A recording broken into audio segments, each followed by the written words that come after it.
My wife was thrown out by my mom hours before we learned she inherited her uncle's $28 billion fortune. And the cruelest part of that sentence is not the money. The cruelest part is that my mother used both hands. She did not stumble. She did not slip. She made a decision, and she executed it in front of 230 people who all knew exactly what they had just witnessed and said nothing. Before we move on, tell me in the comments which state you're watching from. And don't forget to subscribe. Tomorrow's episode may touch a story that is still unfolding. The hall was full, white lilies on every table, a framed portrait of Elwood James flaunting near the entrance, a man with silver temples and calm eyes and the particular expression of someone who already knew how the story ended. Outside, the Atlanta summer pressed down on everything like it owned it. Inside, the air conditioning kept the room cool enough for grief, but not cool enough for what was about to happen. Her name was Zaria Imani Fonte Nakaffer, 36 years old. She had arrived early because this was her uncle's memorial and she had planned half of it herself, chosen the flowers, approved the catering, confirmed the pastor. She wore a deep charcoal dress, simple and clean, and the single piece of jewelry she never removed, a thin gold chain with a small medallion her uncle had given her 14 years ago. Her eyes were dry. She had cried in private the way people cry when the grief is real and not a performance. She stood near the front row, where she belonged by every right that existed. Then Celestine Akeffer arrived. Camry's mother was 64 years old and dressed like she was accepting an award. Wide gold cuffs at her wrists, a hat with a brim wide enough to cast its own shadow. She walked into that hall and her eyes swept the room the way an appraiser's eyes sweep a property, calculating, measuring, deciding what was hers. She saw Zaria standing near the front. Something shifted in her face, not surprise, decision. She moved through the crowd with purpose. She did not slow down. She did not lower her voice. She told the women standing near Zaria, loudly enough for the surrounding rows to hear, that certain people had a great deal of audacity showing up to grieve a man they had barely visited while he was living. She said grief was interesting because it attracted people whose motivations were not always what they appeared to be. Heads turned, eyes moved toward Zaria. Then Celestine stepped directly in front of her. 1 second of eye contact. Then both hands forward, deliberate, and Zaria was shoved hard enough that she stumbled into the display table behind her. Lilies collapsed. The framed portrait of Elwood James Fontaine tilted and fell. The room gasped. Camry was standing 11 feet away. He looked at his wife on the floor among the fallen flowers. Then he reached up, adjusted his collar, and looked away. The man with the briefcase, standing near the back wall, watched all of it and did not move. Go back 14 years. Go back to a quiet house on the west side of Atlanta, where a 22-year-old woman sat at a kitchen table across from a man who never raised his voice and never needed to. Elwood James Fontaine was 51 years old then. He was not a loud man. He was not a flashy man. He drove a clean but modest car. He wore well-made but unremarkable clothes. He had a habit of arriving early and leaving without announcement, and he had a way of listening to people that made them feel afterward that they had said something worth hearing. He was Zaria's mother's brother, and when her mother passed, he had stepped into the space without being asked and without making a ceremony of it. He simply showed up and stayed, and showing up and staying was the thing Zaria would understand much later was the rarest form of love available in this world. He sat across from her that first summer with a stack of documents on the table between them. Not story books, not inspirational material, lease agreements, property deeds, shareholder disclosures, business formation papers. He would slide one across the table and say, "Tell me what that means. In plain language, no legal dressing. What does it mean?" She would struggle at first. He was patient. He came back to it every week until reading financial and legal documents felt like reading plain conversation. He told her that the law was a language and wealth was a system, and the people who understood the language of both were never the ones the system swallowed whole. He told her something else. He told her that the loudest people in any room were almost never the ones with the most. He said real wealth moved quiet, real wealth moved patient. Real wealth only revealed itself when the moment required it and not 1 second before. He took her to the county courthouse and sat with her in the back of open proceedings. He explained what she was watching. He took her to a commercial property he owned in Buckhead and walked her through every room and explained how the numbers worked, what the building produced, what it was worth, and why nobody outside of 2 attorneys and 1 accountant knew that he owned it. She asked him once why he lived so simply if he had so much. He looked at her for a long moment. Then he said that the point of having something real was never to make other people feel it. The point was to make sure it was there when it was needed most. She did not fully understand that sentence when he said it. She would understand it completely later, standing in a Midtown Atlanta conference room with $28 billion and a room full of people who had badly miscalculated who she was. The house was quiet after the memorial in the particular way that houses go quiet when the silence is not peace but avoidance. Camry moved through the rooms like a man navigating around something he could not name out loud. He said he was giving Zaria space to grieve. He said it gently, thoughtfully, with his phone placed face down on the counter every time he set it down. He said it the way people say reasonable things when the reasonable words are covering something unreasonable underneath. Zaria noticed. She had always noticed things. She had been noticing things for 3 years and explaining them away because the full picture of what she was seeing required a decision she had not yet been ready to make. 4 days after the memorial, she was in the kitchen when his phone lit up on the counter. He had stepped into the garage. She looked at the screen without picking it up. It was Celestine, not unusual, but the call history showed 11 calls from Celestine in 5 days, every single one answered. Not once in those 5 days had Celestine called to ask how Zaria was holding up. Not once. Zaria stood at the kitchen window with her coffee going cold in her hand. The following Sunday, a woman from their church community found her after the service and pulled her quietly aside. Her name was Adiz, and she had the expression of a woman carrying something she did not want to be holding. She said she had been at a gathering earlier that week. She said she had heard things being said about Zaria and about Elwood. She said she had heard that Zaria had been estranged from her uncle in his final years. She said she had heard that Elwood had died feeling let down by the niece he had poured his life into. She said these things were being said with confidence, with names, with detail that made people believe. Zaria thanked her. She went home. She sat at the kitchen table, the same kind of table her uncle used to spread documents across and say, "Tell me what this means." She sat there for a long time. That evening she brought it to Camry. She told him quietly and without emotion what was being said and who she believed was saying it. She did not yell. She did not cry. She simply stated it and waited.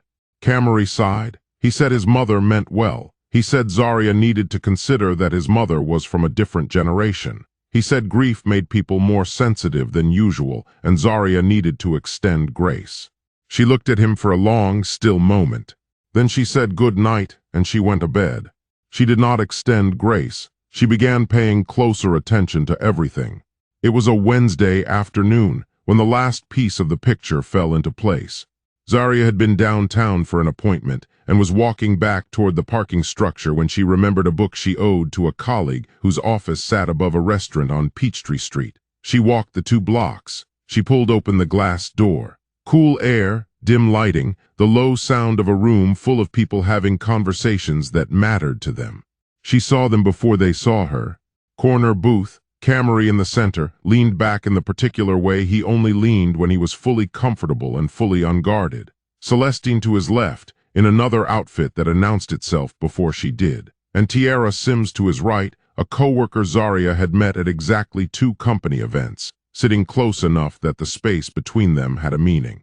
On the table between the water glasses and the bread basket was a real estate brochure. Glossy, a large house on the cover, a house that was not the one Camry and Zaria currently shared.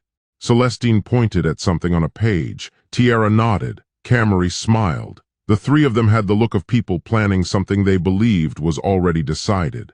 Zaria stood at the entrance for 30 full seconds. She counted them deliberately, the way her uncle had taught her to count and measure and record, because there would come a moment when everything she had witnessed would need to be perfectly clear in her mind, and she wanted to make sure she remembered exactly how this felt. Then she turned and walked back out onto Peachtree Street. She sat in her car in the parking structure for 35 minutes. Then she cried, not quietly, not the measured, private grief of the past week. This was a different kind of crying. It came from the specific pain of clarity, of seeing a complete picture after years of choosing to see only parts of it, of understanding finally and fully that the pieces had always fit together exactly the way she had feared they did. She cried until there was nothing remaining.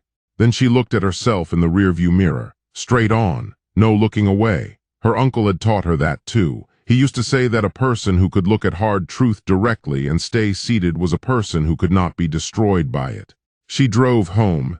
That night she removed her wedding ring. She set it on the bathroom counter without drama, without speech, without ceremony. The way her uncle set down documents after he had finished reading them and made his decision. Gently, completely, finally. She looked at herself in the mirror for a long time after that. Then she touched the gold medallion at her throat and waited. The ring sat on the bathroom counter for 3 days, and Camry did not mention it. That silence told Zarya everything the previous 5 years had been slowly building toward. A man who loved his wife would have noticed. A man who was present in the marriage would have walked through the door of that bathroom and asked the question that the ring sitting there was asking on her behalf. Camry did neither. He moved around the house with the same careful distance he had maintained since the memorial, and the ring on the counter was simply one more thing he chose not to see.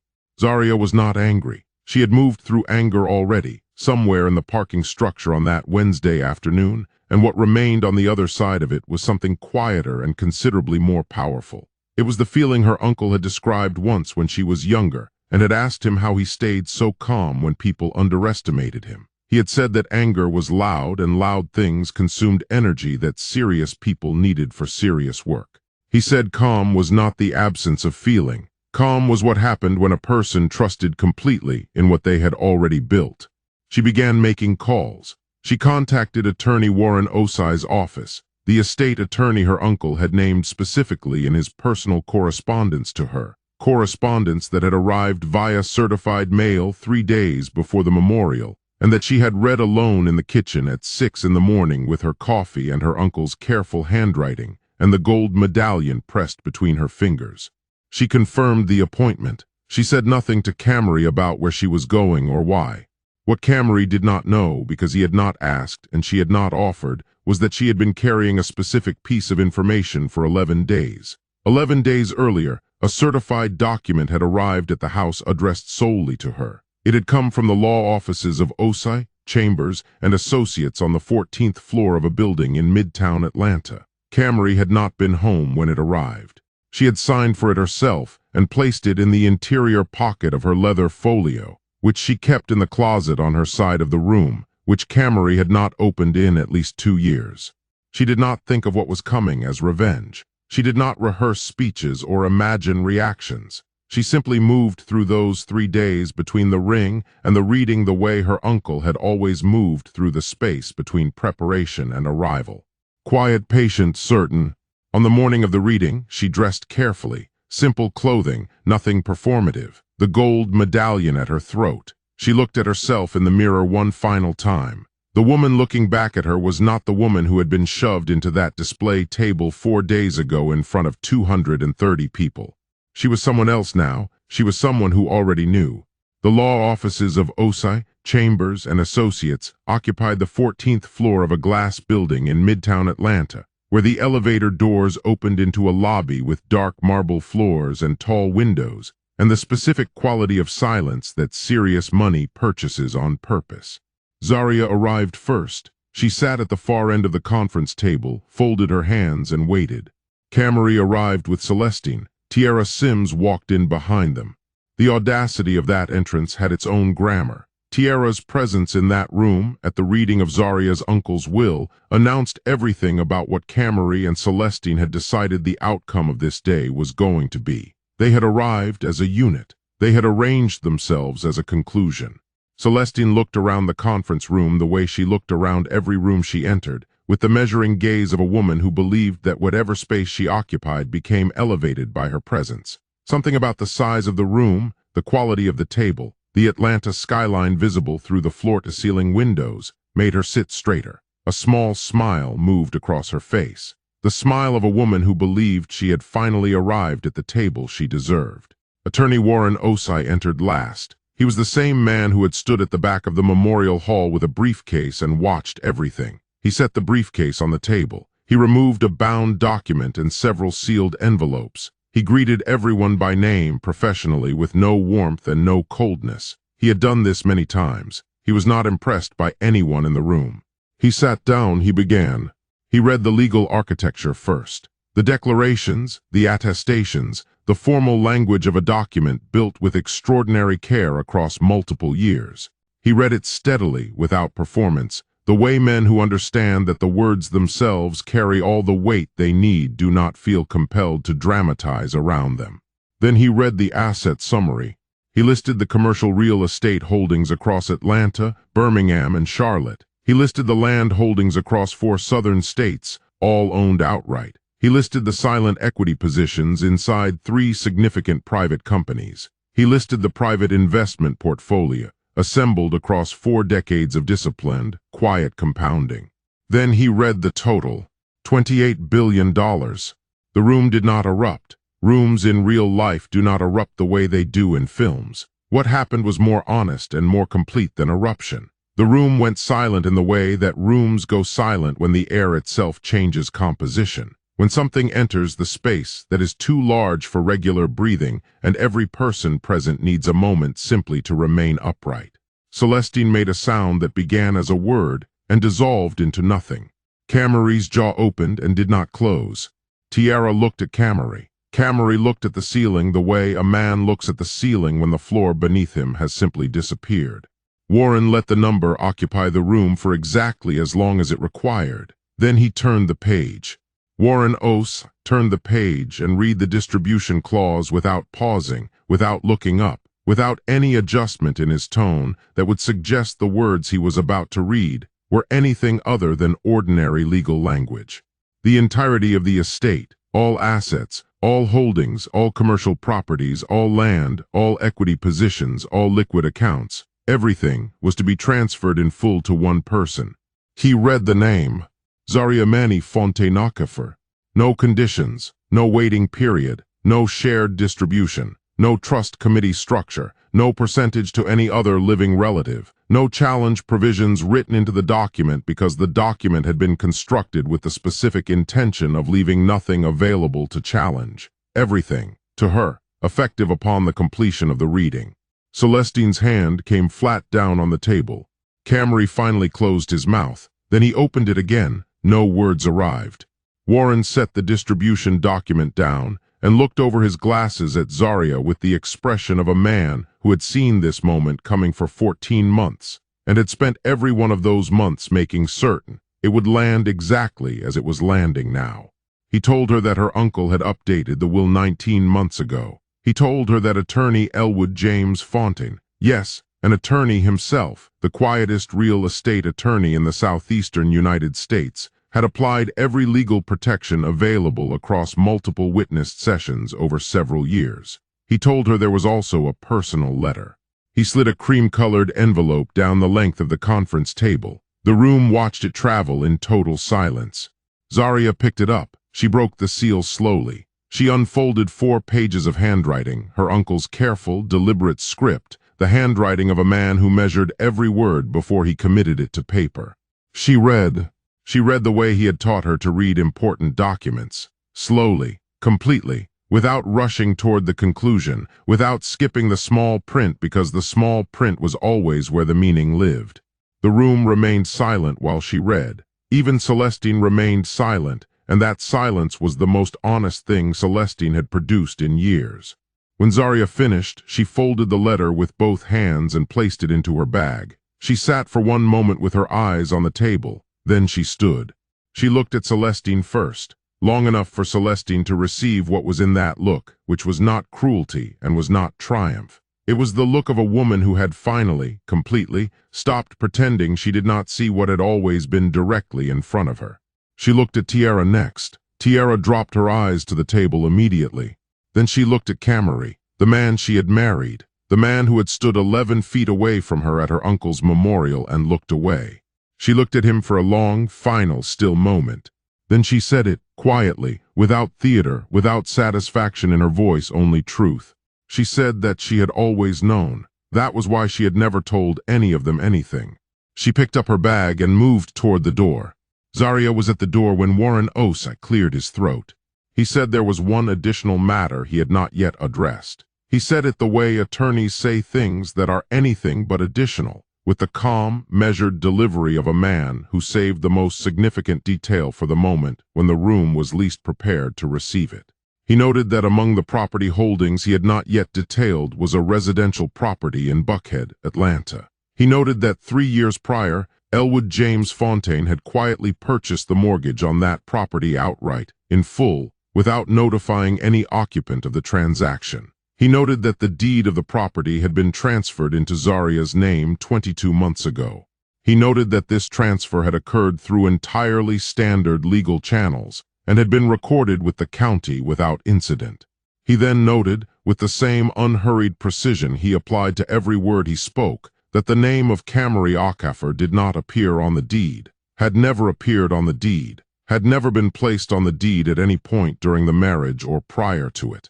Camry had been living in his wife's house, in a house that belonged to her uncle and then to her, and had never belonged to him in any legal sense at any moment he believed otherwise.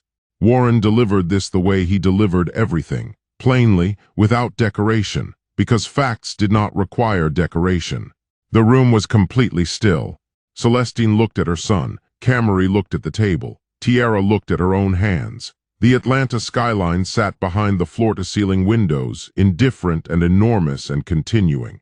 Zaria had not turned around. Her back was to the room. Her hand was near the door handle. She stood still for one moment in that position, the stillness of a woman who is not deciding what to do next because she already decided, and is simply giving the room enough time to understand the weight of what it has just received. Then she spoke.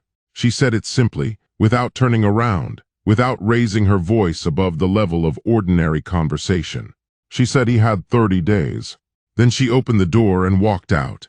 The hallway outside the conference room was quiet and clean and carpeted. The elevator arrived quickly. She stepped inside. The doors closed. She looked at her own reflection in the polished elevator doors for the 12 floors between the 14th floor and the lobby. She did not look like a woman who had just won something. She did not have the expression of someone standing in the aftermath of revenge. She looked like a woman who had just set down a weight she had been carrying for years and was noticing, for the first time, how much lighter her own body felt without it. The elevator reached the lobby. The doors opened. The Atlanta heat met her at the building entrance, pressing down on Peachtree Street the way Georgia heat always pressed down, like it had every right to be there. She walked to her car without rushing. She had nowhere urgent to be. She had the rest of her life. A man cannot lose what he never actually held, but he can spend years believing he held it and building everything around that belief. When the belief collapses, the life collapses alongside it. That is what happened to Camry Okafor in the weeks following the reading. And observing it was not satisfying the way stories about justice pretend to be satisfying. It was the specific, quiet sadness of watching someone absorb the full cost of who they chose to be. His financial position deteriorated quickly once Zaria's name separated from everything shared between them. She had moved quietly in the marriage the way her uncle had taught her to move everywhere. Camry had been benefiting from structures he had never examined closely enough to understand. 2 accounts that had been carrying the household. Insurance structures tied to her employment. A shared credit line maintained entirely by her consistency and her credit history. When those things separated, what remained on his side was considerably less than he had believed he was standing on. The house in the brochure, the glossy one with Celestine pointing at pages over a bread basket on a Wednesday afternoon in a Peachtree Street restaurant, ceased quietly to be a possibility. Camry stopped returning Celestine's calls for 9 days. It was the first independent decision he had made in their relationship in years, and it arrived far too late to mean anything. He came to the house on a Thursday evening, her house. He had flowers that he had purchased from a gas station on the way over because he had the impulse and none of the follow-through that a real plan required. Zaria came to the door. She opened it the width of a conversation and no further. He said her name. He had the gas station flowers in his hand. He had the expression of a man who had only just now, standing on the porch of the home he was 30 days from vacating, arrived at the full understanding of what he had surrendered. The tragedy of that moment was not lost on either of them. She looked at him for a moment. Then she said the one thing she had known for weeks and had not yet said out loud. She said it quietly and without cruelty. She said that he had watched his mother shove her at her uncle's memorial. He had straightened his collar and looked away. She said that was the entire story. Everything about what they had been and what they were now was contained completely inside that one moment. All of it. Then she closed the door. Celestine's unraveling was louder and more public, which was consistent with who she was. The community learned about the will the way communities always learn about everything, through the people who were in the room and the people those people spoke to. The whisper campaign she had constructed about Zarya dissolved completely once the real numbers were known. The social standing she had built over decades, constructed entirely on being the loudest voice in every room, began coming apart in the quiet and irreversible way of things that were never built on anything solid.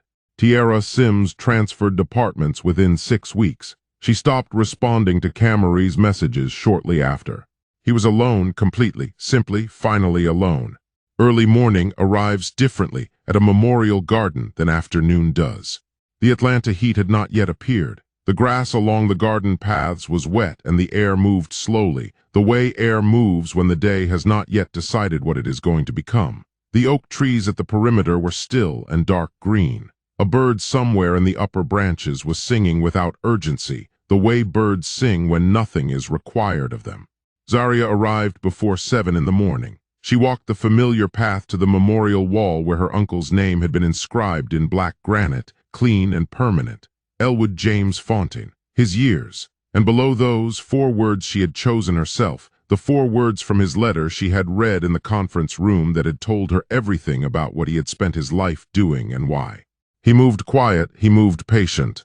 She knelt on the wet grass. She placed a single white rose against the base of the wall. Not a crushed rose, not a rose damaged by falling or by someone else's decision. A whole, open rose purchased that morning from a proper florist on the west side of Atlanta, chosen carefully, taken her time, the most open and complete rose available, the one that looked most like the roses he kept in the garden behind his house every summer for as long as she could remember.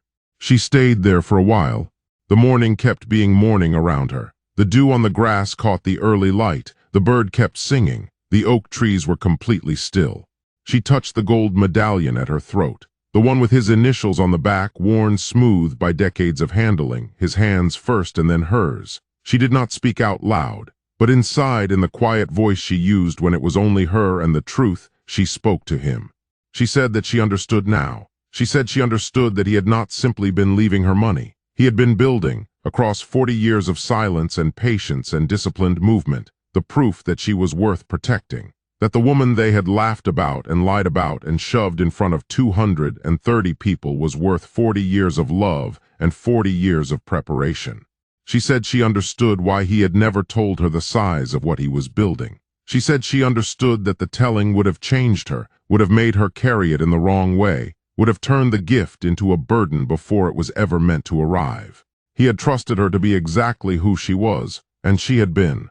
She stood, she straightened her clothing. She looked at his name in the granite one final time with the expression of a woman who was not saying goodbye because she was not going anywhere, because the love she carried did not have a leaving date. Then she turned and walked back across the wet grass toward the morning.